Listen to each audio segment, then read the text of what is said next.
My friend showed up at my birthday party with her wish list, saying, "Since you make more, you should be the one giving gifts." Everyone went silent as she smiled expectantly.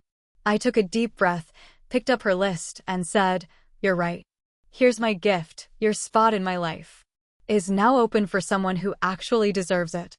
Her face dropped as the crowd applauded. Birthdays have always been special to me.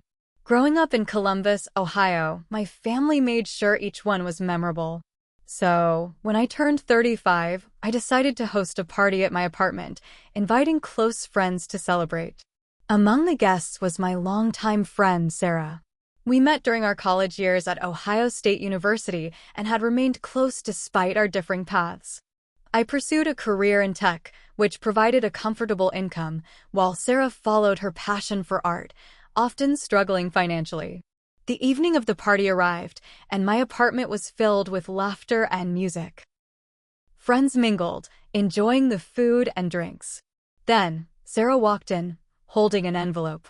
She approached me with a bright smile and handed it over. "Happy birthday," she said cheerfully. "I thought this year you could give me a gift." I laughed, thinking she was joking.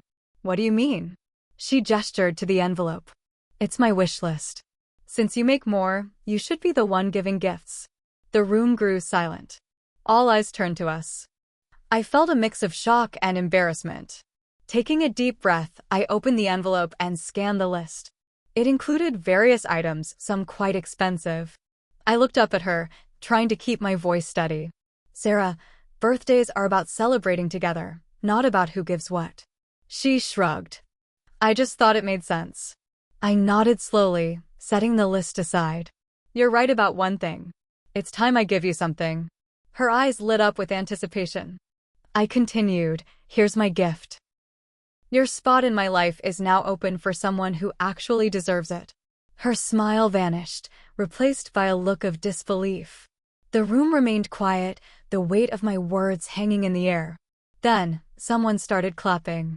Soon, the entire room joined in. Sarah's face turned red. Without another word, she turned and left the party.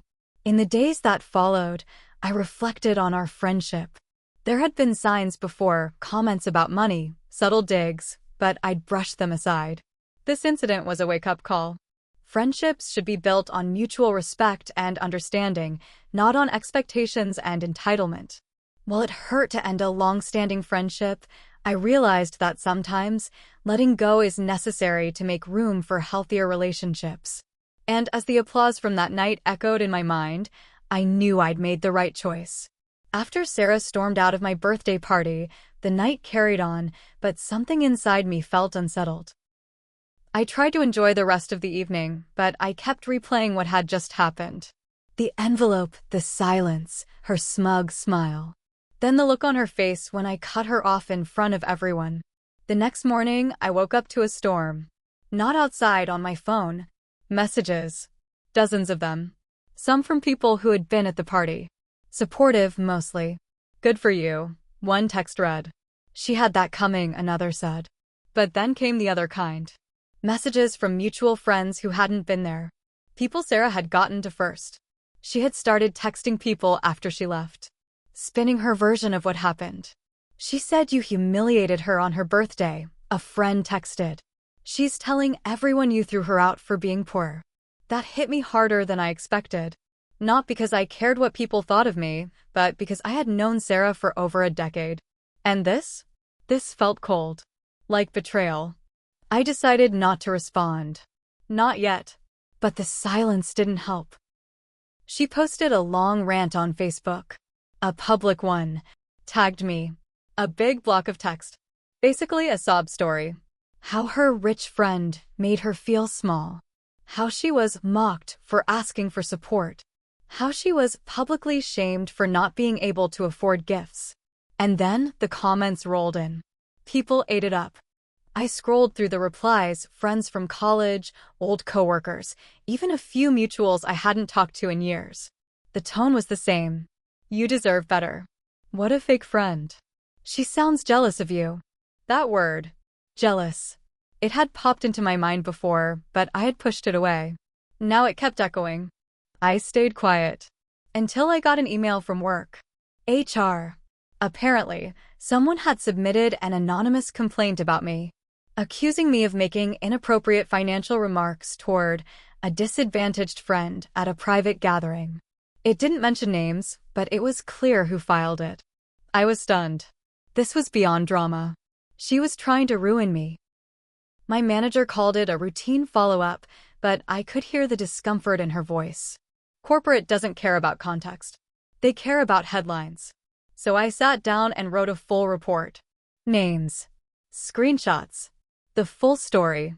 I gave them everything, even the guest list. People who were there, witnesses. I wasn't about to let Sarah's lies hurt my career. While HR looked into it, I reached out to one of our oldest friends, Mia. Mia had known us both since freshman year. She was the kind of person who didn't take sides lightly. I sent her the screenshots, the wish list, the messages, the Facebook post, all of it. She called me. You need to know something, she said. I sat down. Sarah's done this before. Not like this exactly, but similar.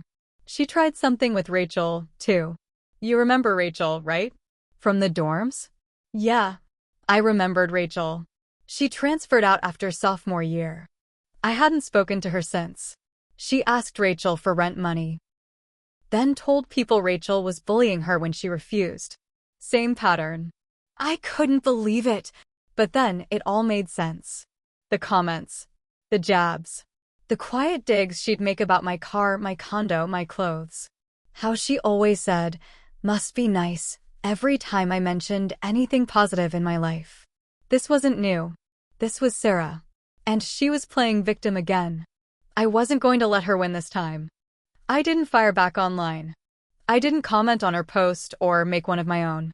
I waited, watched, because Sarah had always been careless with her words.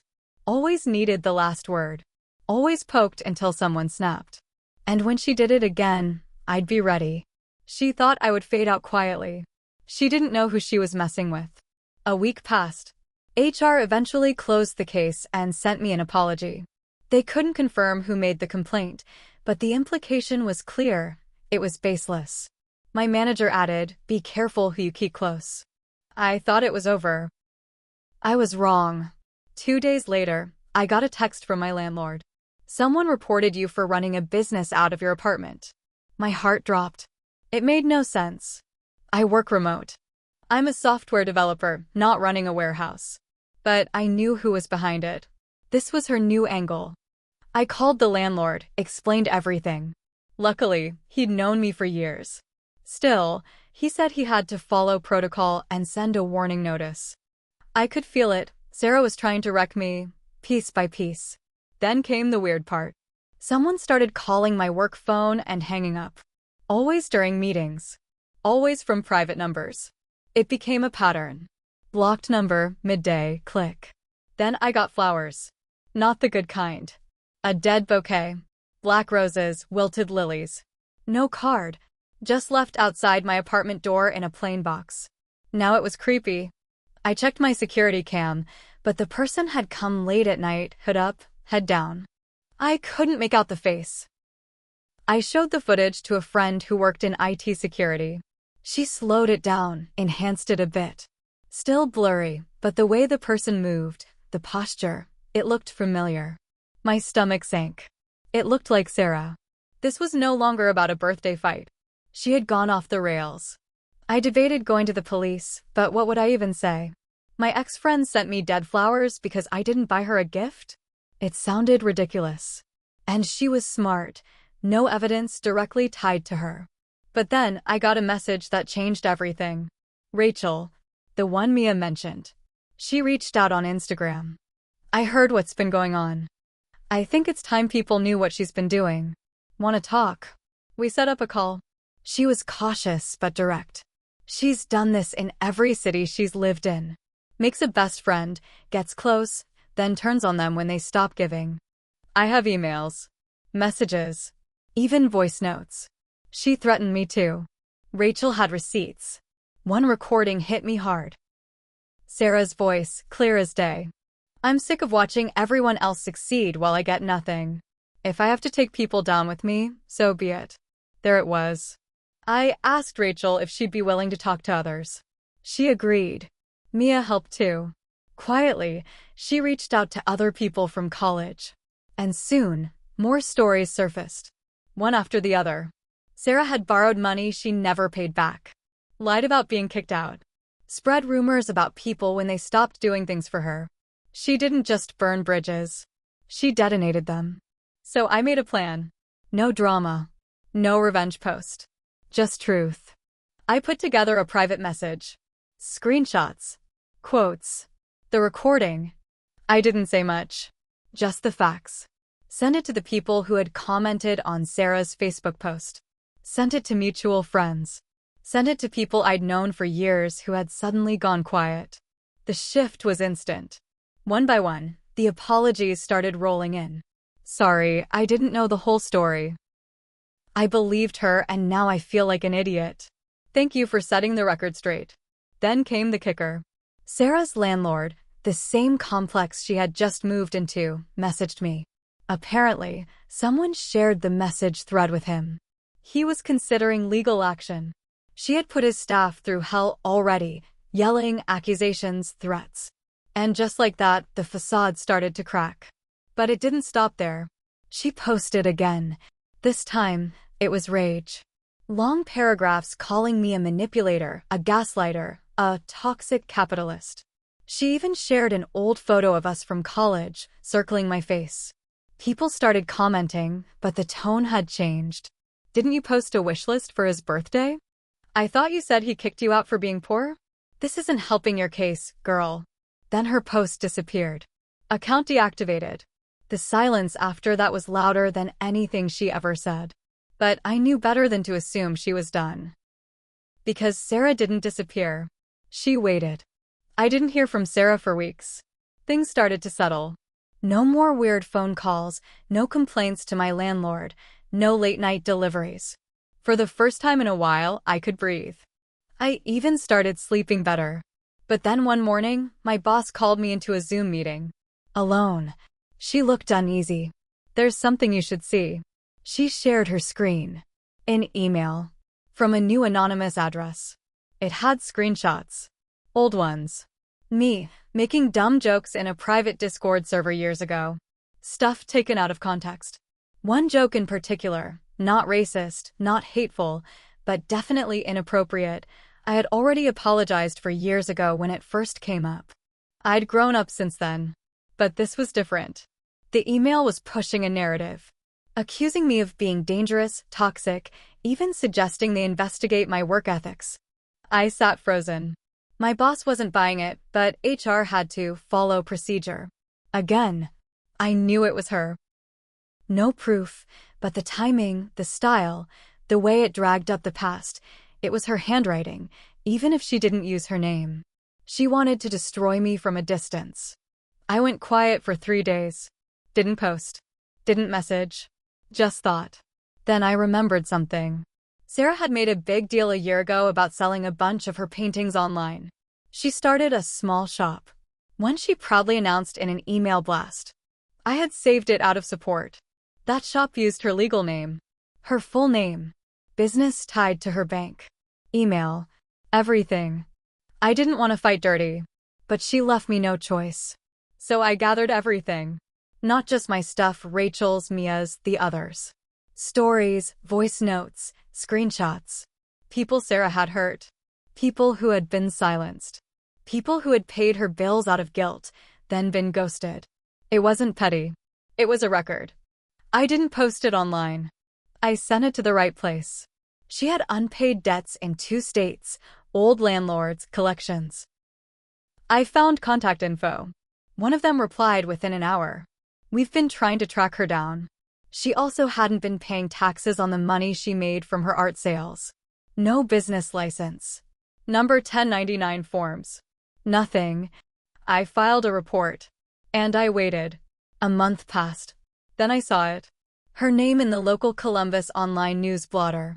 Local artist under IRS investigation after multiple fraud reports. It was small, barely noticed. But enough. I clicked the article. Read the quotes. She denied everything. Called it a smear campaign by jealous peers. But she was being audited. And her accounts were frozen. I didn't smile. Not at first. Until I got a message from someone I didn't know. Thank you. She took money from my sister and vanished. You saved others. That's when I knew this wasn't just revenge. It was justice. I made mistakes. I let her get too close. I ignored the red flags for years. I thought loyalty meant keeping people around no matter what. But sometimes the best gift you can give yourself is freedom from people who poison you quietly. Sarah played the long game, but I finished it. And I didn't need to shout. She buried herself. All I did was turn on the light.